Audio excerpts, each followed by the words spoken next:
Very good morning. আজ জামাই ষষ্ঠী special blog হতে চলেছে, যদিও আমরা এখনও যাইনি, দুজনে চা খাবো বলে বসেছি। পম এদিকে টাকার হিসেব করছে সবাইকে দেওয়ার জন্য, যারা আমাকে হেল্প করে, যারা বাচ্চাদের পড়াতে আসে, এরকম টুকিটাকি সবার জন্য। তো আজকে দেখো বেশ ভ্যাপসা একদম একটা পচা পচা গরম, তার মধ্যে আমরা রেডি হয়ে নিয়েছি, পমও রেডি আর আমিও রেডি। ভেবেছিলাম শাড়ি পরবো, কিন্তু আর ইচ্ছে করেনি।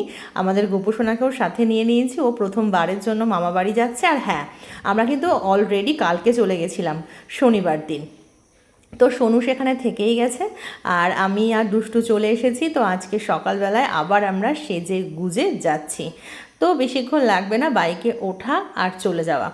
তো এদিকে দুধ দিতে আসলে কোথায় দুধ দিয়ে যাবে, এই সমস্ত কথাবার্তাগুলো চলছে। আর মা তো বেশ কয়েকবার ফোন করবে, তারপর পম রেডি হবে। তো ওই বাড়িতে গেলে সেটাই বলবে যে কখন আসবি তোরা। তো আমাদের পৌঁছাতে পৌঁছাতে প্রায় 10:30 11টা বেজে গেছে। মা এখানে সব কিছু অলরেডি রেডি করেই রেখেছে, এখন শুধু জামাইকে বসিয়ে বাটা নেওয়ার অপেক্ষা। আমি গিয়ে দেখলাম তখনও সোনু স্নান করিনি। 4-5 বার বলার পরে সোনু স্নান করতে গেল। আর ওর শরীরটাও খুব একটা ভালো না, হঠাৎ করেই গায়ে অ্যালার্জি বেরিয়েছিল, লাল লাল চাকা চাকা মতো। এই জন্য মনটা একটু খারাপই লাগছে। কোনো স্পেশাল দিন হলে না, আর তার মধ্যে কিছু না কিছু একটা সমস্যা থাকবেই, সবটা ভালো হয় না। তো মানে মেয়ের এমন গায়ে অ্যালার্জি বেরোলো, আর তাছাড়া হঠাৎ করে, তো সেজন্যই মনটা বেশ খারাপ। তো এদিকে দেখো দুষ্টুও বসে পড়েছে ওর পাপার পাশে। মা মোটামুটি সব কিছু রেডি করে নিয়েছে, সোনুও স্নান করে চলে এসেছে।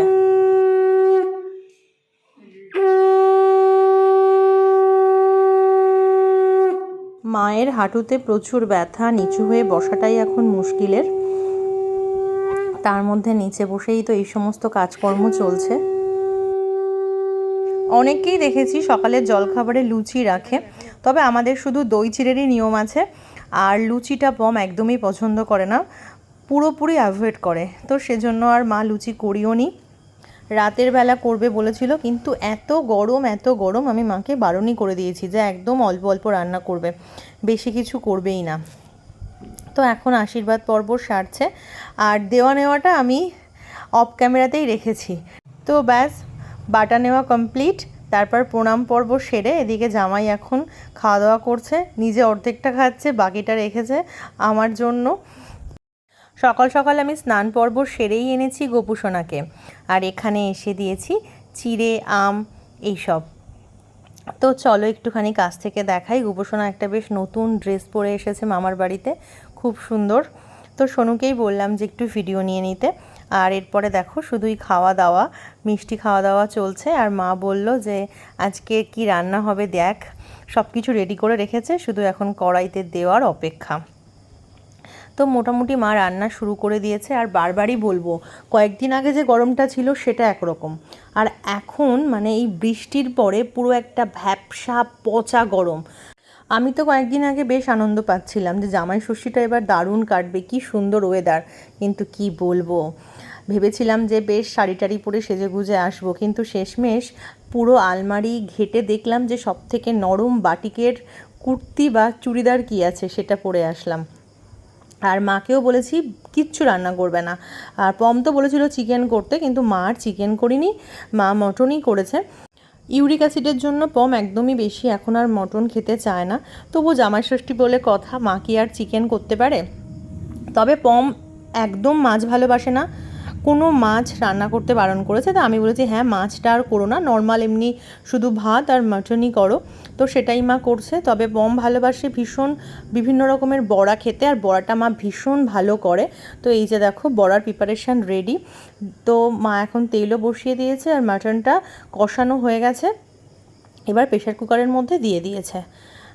আর দুষ্টু সারাক্ষণ ঘন ঘন এসে জিজ্ঞাসা করছে যে আর কত দেরি, যেটা হয় আর কি। মা বলছে এখনও একটু সময় লাগবে। আর দুষ্টু তো ঘ্যান ঘ্যান করে মার পেছন পেছন ঘুরে যাচ্ছে। আর সোনু অনেকগুলো ব্লকস নিয়ে এসছে, সেগুলো নিয়েই খেলতে ব্যস্ত। আর কালকে ঘুগনি হবে, তার জন্য মা বুট বের করে রেখেছে। আর এদিকে মাটন একদম রেডি, প্রেশার কুকার থেকে নেমে আবার কড়াইতে ল্যান্ড করেছে। মা এখন গরম মশলা ছড়িয়ে ঢেকে রাখবে, তারপরে সবার আগে সোনু দুষ্টুকে বসিয়ে দেবে খেতে, কারণ অনেকক্ষণ থেকে দুষ্টুর খিদে পেয়ে গেছে গন্ধে গন্ধে। আমার আর পমের তো একদমই বেশি খিদে পায়নি, কারণ আমাদের দই চিড়ে খেতে খেতে অনেকটা দেরি হয়ে গেছে। তো আমি বললাম মা আগে সোনু দুষ্টুকে দিয়ে নাও, তারপর আমরা খাবো। তো মা ওদেরকে নিচেই দিয়ে দিয়েছে, বলেছিল যে টেবিলে বসবে না নিচে, আমি বললাম নিচেই দাও, আর দুষ্টুকেও বললাম নিজে খাও, সোনুকেও বললাম নিজে খাও। তো মা একটু গুছিয়ে মেখে টেখে দেবে, ওরা দুজন মিলে বসে নিজেই খাবে। আর দেখো টিভির দিকেই মন।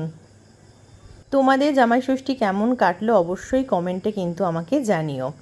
আর আজকের ব্লগটা কেমন লাগলো সেটাও জানিও। তোমাদের প্রত্যেকটা কমেন্ট আমার কাছে অনেক মূল্যবান। পেঁয়াজ আর শসা দিতে মা ভুলে গেছিলো, সেগুলো আবার আমি এগিয়ে দিলাম। মা সব কিছু কেটে রেডি করেই রেখেছে। আর বাচ্চাদের চিকেন হোক বা মাটন, এই জিনিসটা পেলে আর কিচ্ছু লাগে না। মা চিংড়ি মাছের কথাও বলেছিল, যেহেতু সোনুর গায়ে প্রচুর অ্যালার্জি বেরিয়েছে, আর হঠাৎ করে পুরো কখনো সারা গায়ে, কখনো পায়ে, কখনো হাতে, কখনো মুখে এরকমভাবে অ্যালার্জি উঠছে। আর এই যে জামাই বসেছেন খেতে, একটু ডাল নিয়েছে, বড়া নিয়েছে, ওপাশে আরও একটা সবজি আছে, আর তারপরে মেন পদ তো আছেই। তো চলো আজকের মতো এটুকুই, তোমরা খুব ভালো থেকো, দেখা হবে খুব তাড়াতাড়ি, টাটা।